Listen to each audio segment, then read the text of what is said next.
Hello everybody, it's Glass Half Dead here, and today we are looking at what is possibly the biggest change in the new edition of Kill Team. And when I say the biggest change, obviously there's a whole load of provisos there, because like fundamentally just full alternating activations is bigger than anything else, and then the whole dice pool thing. What I'm saying is this is a big change, and it's something that we really need to pay attention to. Let's jump into it. What is it though? Good question. So we're talking about equipment.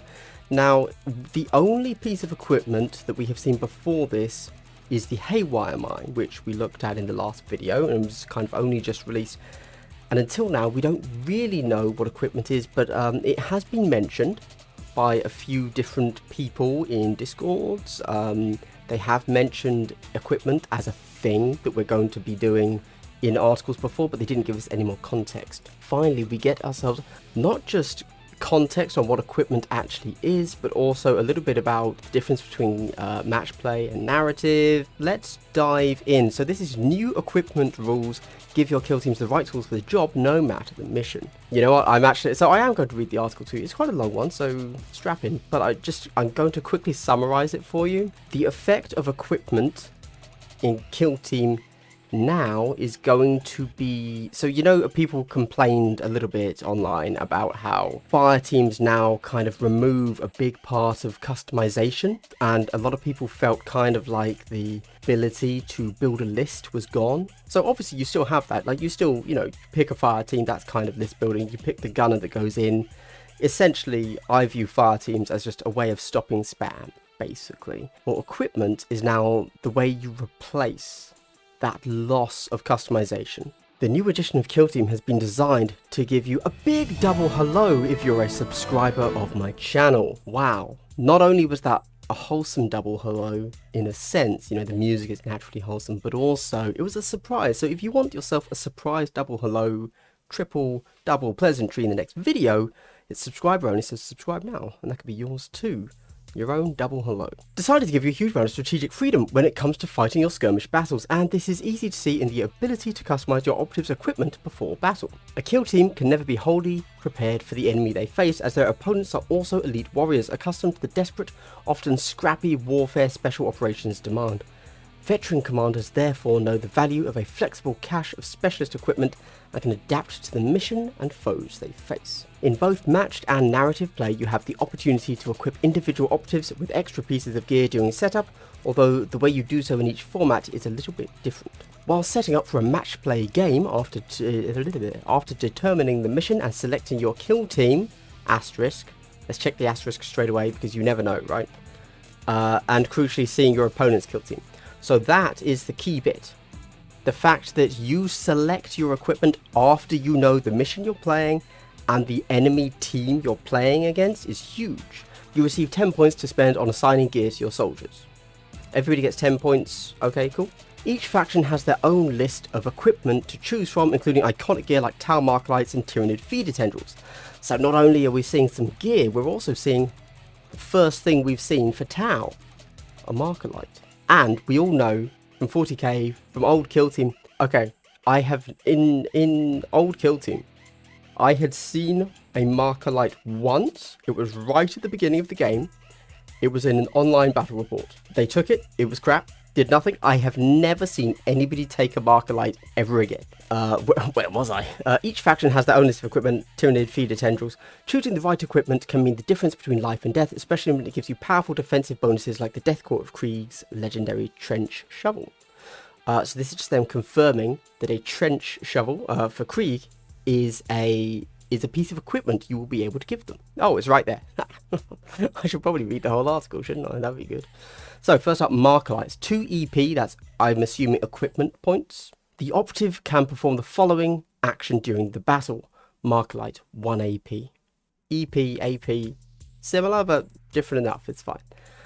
Each time a shooting attack is made against an enemy operative and the rolled attack dice step of that shooting attack, if that enemy operative has one or more Markerlight tokens, you can reroll one of your attack dice. Ah. Okay. How do we give it a Markerlight token though? Oh no. Are Markerlights still bad? Alright. Wait, have I misread it? No. You still have to somehow get a Markerlight token onto the enemy, which presumably in the past has meant you shoot with a Marklight instead of anything else. Trench Shovel, 2 EP. The operative gains the following ability for the battle, Dug Trench. While this operative is wholly within your drop zone, each time an enemy operative makes a shooting attack, if it is more than 2 inches... Wait, circle is 2, right? Yeah, it is. From this operative is treated as being in cover, provided by light terrain. This operative loses this ability if it performs a normal move, charge, fallback, or dash action. It's interesting, this one. You don't have to perform an action to be dug in, you just are dug in. But then you lose the ability as soon as you move. But then once you stop, you get it again? We still don't know what cover is, and we don't really know what cover by light terrain is. There's plenty of speculation, but we don't really know. Presumably it's good, because it's a thing you can get. Who knows? Feeder Tendrils, 2 EP. This operative gains the following ability for the battle. Feeder Tendrils. Each time this operative incapacitates an enemy operative in combat, it regains up to D3 lost wounds. Okay, so we don't know any of the Tyranid stats yet. I assume this will be good on some of your bigger models, but then if we look at an actual, like, how many wounds are they going to have, and then how many times are they going to kill a model, and then how much is D3 lost wounds in comparison to how many models you kill and your total wound pool. I mean, like, so D3 lost wounds equals 2 wounds, typically, and there's nothing in the game that does 2 damage, or, like, that does 1 damage, it seems. So you need to kill multiple things for this to matter at all. Who knows? I mean, we don't really know the power of topping up your wounds yet, so... what am I trying to do? Like, grade the equipment without knowing the rules? I don't know. In fact, many of the extra detail parts included in each kill team have in-game rules to go with them, so plenty of the grenades, maps, chronometers, smoke bombs, and more featured on your miniatures function just as much as their weapons do. Okay, so that's where the grenades have gone, as we've said, and if we think back to the Reaver, presumably, you know, everybody said, oh, why is their datasheet blank? Presumably, that's how you give them all of their funky Reaver abilities. Although still, I would have expected the Reaver to get things like, you know, Terror Tactics or whatever, just on their, like, as an ability or whatever. Many pieces of rare equipment directly enhance one of the bearer's weapons. Finding an Archaeotech autoloader, for instance, could turn a very brave operative's plasma gun into a fully automatic death dealer. Autoloader 2 EP, this weapon gains the Ceaseless special rule, and we don't know what Ceaseless means. It tells us what it is right beneath it. Oh wow, I should probably look at the article. Ceaseless, each time a friendly operative fights in combat or makes a shooting attack with this weapon, in the roll attack dice step of that combat or shooting attack, you can reroll any or all of your attack dice results of 1. Reroll 1s. That is such a convoluted way of saying reroll 1s, but yeah. Ceaseless means reroll 1s, which presumably obviously goes really well on plasma guns. And anything with hot probably wants to end up with the Ceaseless rule, let's be honest. And let's just assume they still have the standard Warhammer, you cannot reroll a reroll. It's not just restricted ranged weapons either. The buzzing power claw of an intrepid commando knob can suddenly become a crackling coil of raw lightning with the simple addition of an arc unit. Just what you need when diving into the brutal melee of close combat. Arc unit 2 EP, this weapon gains the stun critical rule, and finally, we find out what stun means. Each time a friendly operative makes a shooting attack with this weapon, in the roll attack dice step of that shooting attack, if you retain any critical hits, subtract 1 for the target's APL. Each time a friendly operative fights in combat with this weapon, in the resolve successful hit step of that combat, the first time you strike with a critical hit, select one of your opponent's normal hits from that combat to be discarded. The second time you strike with a critical hit, subtract 1 from that target's APL. Man, okay, so let's think about this. Okay, let's just... right. For this to have full effect, you need to get 2 crits anyway. And, let's be clear, it says that you have to retain it. Now, presumably, what that means is that any defense dice that roll crits get removed. Working with imperfect knowledge on this one, sadly, but that's what I would assume. So, you manage to retain... and quite how they're defining retain, we're not quite sure yet.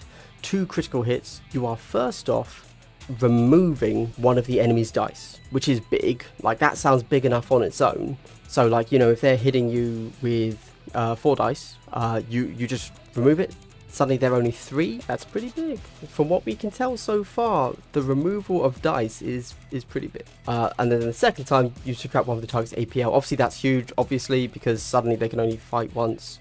They can only move. They can, they can't fall back. That kind of thing. Whole treasure troves of equipment are waiting to be found, so make sure to set forth on your Spec Ops campaign as soon as your troops are mustered and write the story of the galaxy's newest Spec Ops heroes or villains. We won't judge. Customizing your squad is one of the defining features of Kill Team, and the new equipment rules give you plentiful reasons to add a bit of extra flair to your miniatures. After all, why not add the thermal scope Sniper Jenkins just picked up onto the model's lasgun? And not just because we'd like to see who we're up against before Kill Team Octarius arrive for pre-order this month. Let's quickly talk about that. So somebody just messaged me before I started recording here. Their local game store confirmed for them the price and the date. They said it's going up for pre-order on the 14th and it's going to cost £125. So that's, what does that mean for us? Oh, I think he also said it's going to be a 2-week pre-order. So that means we're not getting this in our hands till the final weekend of August, which is pretty big. I've got to be honest, like, as somebody that is running a tournament at the end of September, I'm going to be honest, I wish it had been a little bit earlier. I would like to be able to learn the rules before I mess them up in the tournament. But this is big. This is big. Okay. I've already said it. My belief is that equipment is going to play a huge part of the game. Like when we pick equipment, we know the mission we're playing and the faction we're up against. We might even know the enemy's actual makeup of their team. It's possible that you muster, look at the opponent's army, and then say, okay, I know I'm up against, you've taken heavy intercessors, so I know I need this bit of equipment. Or you've taken all melee, so I know I need, or I know that I don't need to hide behind cover, which is for shooting only or something like that, right? And it just seems to make it much more flexible than we previously thought Kill Team was going to be, because we were all a little bit lost. You know, me too. Like when they said, hey, you no longer take one model from, here, one model from there, and then mix and match. You take a block of 50 points is essentially what it is. You take a block, and then you can put a second block in, unless you're Marines, in which case you only take one block. Yes, we're taking that block, but on the roster, we're going to be able to swap in and out the weapons that we want. We can take whatever weapons. It seems that we're going to have plenty of room to have all the different weapon options. We're going to see our opponent. We see they have good armor, so we take the AP, the standard thing. Or we see they're easy to kill, in which case we take the flamer, standard stuff. Once we've taken those 2 blocks of units, our fire teams, then we start giving them equipment. Now, obviously, what equipment are we going to have? We've seen so far marker lights, our equipment, shovels, feeder tendrils. These all have such wildly different abilities and like things that they allow your model to do. I don't even know, like, what else could they do? They could do literally anything. We know grenades. I can't see grenades being like complete game changers, but you never know. Either way, I'm really excited to see more equipment, because I think that what a lot of people are afraid of, which is the loss of customization in Kill Team, is replaced and is added in a different format. So if I'm being charitable to the new Kill Team, I think what they've done is they've given us fire teams as a way of limiting spam, which is good. No one can complain about limiting spam. And then they have replaced that potential spam with a way that they can keep things more balanced, because they don't have to balance an Eldar team of all sergeants plus a heavy weapons platform plus 1 guardian plus 2 dire avengers. Like, that's really hard to balance, right? This way they have an algorithm. They say, okay, we've made sure that all possible fire teams add up in some way to do this much damage or to have this much movement, whatever that algorithm is. And then the customization comes on top of that, which is the equipment system that they've got here, which is going to allow us to customize very specifically for who we're facing. And presumably we can then assume that whatever our equipment is, it's going to be designed to do a certain thing against multiple opponents. If you've watched the end of the video, thank you very much. I'm excited for equipment. I still want to know what cover does. They haven't told us. That's getting a little bit frustrating. like how much of a thing is cover. I think cover is going to be huge. We need to know what's what. I mean, they've put so much terrain into that box. What does the cover do? They've given us a cover article, but they're not told us what cover does. And when we were squinting, we saw the conceal and engage orders. They haven't told us that.